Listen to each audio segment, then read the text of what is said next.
Durand কাপের first semifinal match full time 1-1 গোলে draw হলো।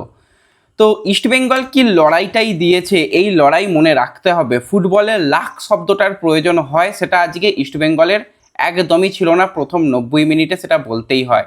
তো পেনাল্টি শ্যুট আউট কিছুক্ষণের মধ্যেই হবে। তার আগে যদি কথা বলি, ইস্টবেঙ্গল 60% বল পজিশন নিয়ে খেলেছে। সেখানে ইস্টবেঙ্গল টোটাল 29টা শট করে এসেছে। তো সেখান থেকে যদি শটস অন টার্গেট বলি 4টে, এবং 11টা ইস্টবেঙ্গল কর্নার পাওয়ার পরও একটি মাত্র গোল করতে পারলো না। মানে কি পরিমাণ ব্যাড লাক আজকে যদি আমরা নিয়ে কথা বলি, সেখানে কিছু বলার নেই। আজকে ইস্টবেঙ্গলের এত খারাপ গেছে। তো প্রথমের দিকেই কিন্তু সেখানে জেসিন ভালো একটা ক্রস করেছিল, বিপিনের গোল করা দরকার ছিল, কিন্তু সেখানে পায়ে বলে ঠিকঠাক কানেক্ট হয় না। কিন্তু সেখান থেকে গোল আসতেই পারতো। পরবর্তী সময় একটা সেট পিস থেকে সেখানে রাশিদের শট পোস্টে লেগে ফিরে আসে। তারপর জেসিন একটা কিন্তু খুব ভালো প্রেস করে বল নিয়ে সেই শট করে, সেখান থেকে পোস্টে ফিরে আসে। ফার্স্ট হাফের শেষের দিকে আবার একটা ইস্টবেঙ্গল খুব ভালো সুযোগ পেয়েছিল, কাউন্টারের সুযোগ পেয়েছিল, সেখান থেকে গোল করা উচিত ছিল এডমন্ডের। সেখান থেকে এডমন্ড মিস করে। 73 মিনিটের মাথায় গিয়ে আবার রাশিদের শট পোস্টে লেগে ফিরে আসে। ডেভিড গিয়ে প্রেস করে, সেখানে নোরার গায়ে লেগে বল ফিরে আসে। মানে শুধু বল ফিরে এসেছে, একটা বল জালে গিয়ে জড়ালো না 90 মিনিটে। আর সেখানে স্পোর্টিং ক্লাব দিল্লি, তারা কিন্তু 40% বল পজিশন নিয়ে খেলেছে। টোটাল 7টা শট করেছে, 2টো শটস অন টার্গেট করেছে, এবং সর্বোপরি পেনাল্টি পেয়ে গিয়েছিল। সেখানে প্রভসুকান সিং গিল পেনাল্টি কিন্তু সেভ করে দেয়, সেভ করে দিয়ে কিন্তু ইস্টবেঙ্গলকে ম্যাচে রেখেছিল। তো এবার হবে একদম টাই বেকার। তো সেই টাই বেকারের দিকে আমাদের নজর থাকবে। তো ট্রাই বেকার শুরু হচ্ছে, সেখানে আনোয়ার আলীকে ট্রাই বেকারের প্রথম শটস, এবং সেখান থেকে আনোয়ার গোল করে দিল। এই ম্যাচটা পেনাল্টি শ্যুট আউট পর্যন্ত, টাইব্রেকার পর্যন্ত যাওয়ার কোনো মানাই ছিল না। বারবার ওই বার পোস্ট কিন্তু দিল্লিকে আজকে পুরো বাঁচিয়ে দিয়েছে। অতিরিক্ত ইস্টবেঙ্গলে গিয়ে সেই পোস্টে লেগে বল ফিরে আসার রোগ গত সিজন থেকে এ বছরও ভাই মেটেনি। পোস্টকে পুজো দিতে হবে, একটা ভালো করে বার পুজো ইস্টবেঙ্গলের করা উচিত। কারণ এত বল কি করে গিয়ে পোস্টে লাগতে পারে, তাও এরকম গুরুত্বপূর্ণ ম্যাচে। কিছু বলার নেই। গিল সেখানে কিন্তু ইস্টবেঙ্গলকে খেলায় রেখেছিল। যদি গিল সেখানে পেনাল্টি থেকে গোল হজম করতো, তাহলে আর কিছু করার থাকতো না। সেখানে কিন্তু রড্রিগোসের শটস কিন্তু পেনাল্টি সেভ করে দেয় গিল, এবং শেষ পর্যন্ত গিয়ে ম্যাচ টাইব্রেকারে গেছে। তো আনোয়ার আলী প্রথম টাইব্রেকার থেকে গোল করে দিল, করে ইস্টবেঙ্গলকে কিন্তু লিড এনে দিয়েছে। তো সেখানে জুয়ান পেনা ফার্স্ট শটস নিতে গেছে, কিন্তু স্পোর্টিং ক্লাব দিল্লির হয়ে দেখা যাক জুয়ান পেনা রয়েছে, আর অপরদিকে প্রভসুকান সিং গিল। তো জুয়ান পেনার শট প্রভসুকান সিং গিল সেভ। ভাই আজকে গিল দুটো সেভ দিয়েছে, একটা পেনাল্টি সেভ দিয়েছে, একটা ট্রাইবেকারে সেভ দিয়েছে। সেখানে জুয়ান পেনা নোলুক শটের জন্য বিখ্যাত। তো ফার্স্ট শটস কিন্তু সেখানে জুয়ান পেনা মিস করে দিয়েছে। তো ইস্টবেঙ্গলকে কুল কাম ফিনিশ করতে হবে, কারণ পেনাল্টি শ্যুট আউটে যে কোনো সময় যে কোনো কিছু চেঞ্জ হতে পারে। জুয়ান পেনা ফার্স্ট শটস মিস করার থেকে আমি বলবো গিল খুব ভালো বলকে লক্ষ্য রেখে গিল দুর্দান্ত সেভ দিয়েছে। তো ফার্স্ট শট কিন্তু সেখানে দিল্লির মিস গেল। সেখানে ইস্টবেঙ্গলে যদি কথা বলি, ইস্টবেঙ্গল কিন্তু ফার্স্ট শটেই গোল পেয়েছে। দেখা যাক ইস্টবেঙ্গলের হয়ে সেকেন্ড শটকে নিতে যায়, সেখানে খুব সম্ভবত রোহিত দানু সে বল হাতে তুলে নিয়েছে। রোহিত দানু ইস্টবেঙ্গলের হয়ে সেকেন্ড শট নিতে যাবে। কি হবে ভাই, আমি পেনাল্টিতে খুব একটা বিশ্বাসী নই। খেলা যা ইস্টবেঙ্গল খেলেছে, মন ভরে গেছে। এখনও ইস্টবেঙ্গলের কাছে বিদেশি স্ট্রাইকার নেই, বিদেশি ডিফেন্ডার নেই, তারপরে ইস্টবেঙ্গল দেওয়ার লড়াই দিয়েছে। সত্যি সেই লড়াইয়ের প্রশংসা করতে হবে। রোহিত দানুর শট, সেখানে কিন্তু রোহিত দানু গোল করে দিল। সেকেন্ড শটে ইস্টবেঙ্গল কিন্তু গোল পেল। ব্যাক টু ব্যাক শট, প্রথমে আনোয়ার, তারপর রোহিত দানু, তারা কিন্তু গোল করেছে।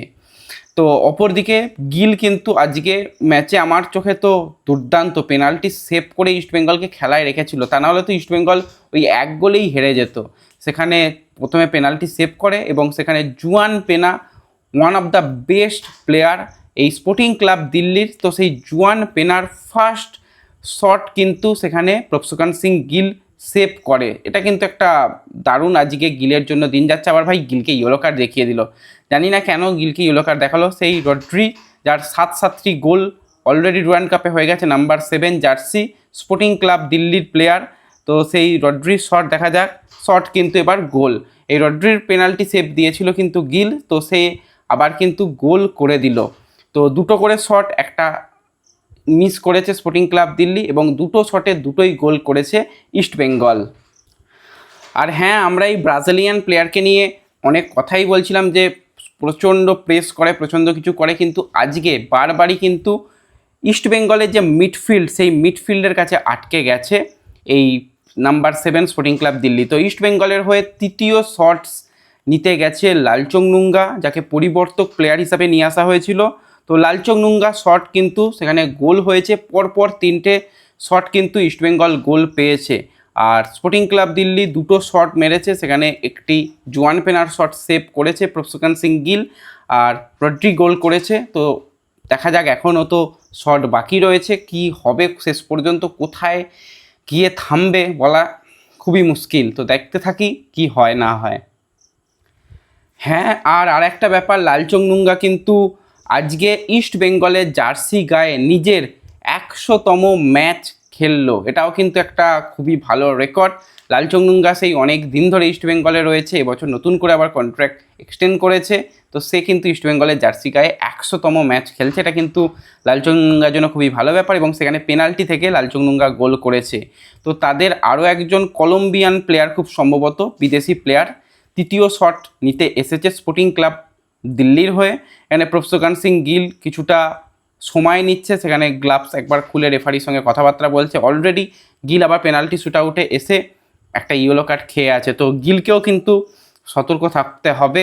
সেখানে রেফারি একটু সময় নিয়ে নিচ্ছে তাদের, না ডিফেন্ডার, বুঝতে পারছি না এটা ভাই কে, ডিফেন্ডারটাই খুব সম্ভবত নিতে এসেছে।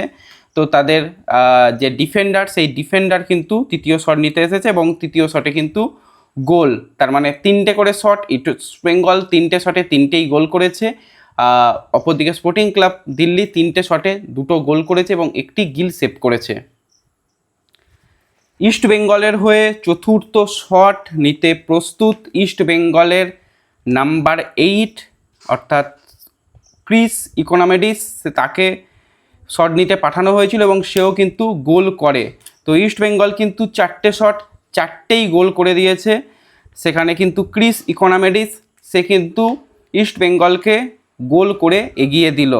তো স্পোর্টিং ক্লাব দিল্লির একটি মিস রয়েছে, তারাও কিন্তু পরপর গোল করেছে। সেখানে ক্রিস ইকোনমিডিস সে কিন্তু গোল করে ইস্ট বেঙ্গলকে আরও কিছুটা এগিয়ে দিল।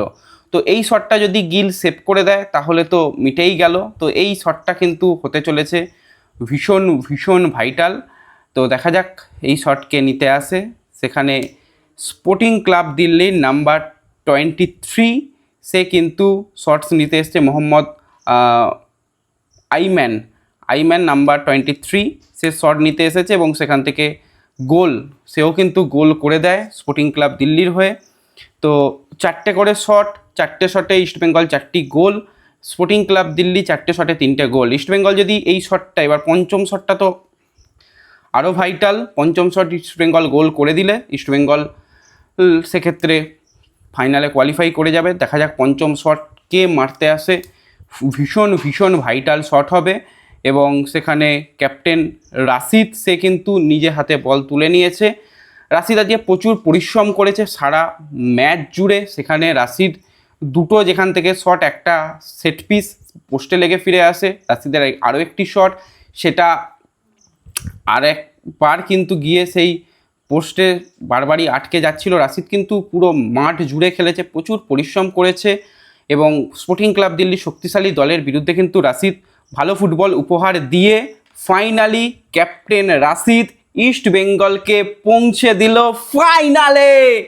ফাইনালে পৌঁছে গেল ইস্ট বেঙ্গল স্পোর্টিং ক্লাব দিল্লিকে পেনাল্টি শ্যুট আউটে হারিয়ে। ভাই আলাদাই ম্যাচ হয়েছে আজকে। ইস্ট বেঙ্গলের অত্যন্ত খারাপ লাক ছিল, তারপরও ইস্ট বেঙ্গলের হয়ে ম্যান অফ দ্য ম্যাচ আমার চোখে আজকে সেমিফাইনালের সেরা প্লেয়ার প্রভসুকান সিং গিল, তার সেই যে সেভ, এবং সেখান থেকে ইস্ট বেঙ্গলের টার্নিং পয়েন্ট ইস্ট বেঙ্গল ম্যাচে থাকে এবং পেনাল্টি যখন টাই ব্রেকার হচ্ছে সেই টাই ব্রেকারে এসেও প্রভসুকান সিং গিলের সেভ এবং ইস্ট বেঙ্গল পৌঁছে গেল ফাইনালে। লাস্ট ইয়ার সেমিফাইনাল থেকে বিদায় নিতে হয়েছিল, এবছর ইস্ট বেঙ্গল পৌঁছে গেল ফাইনালে।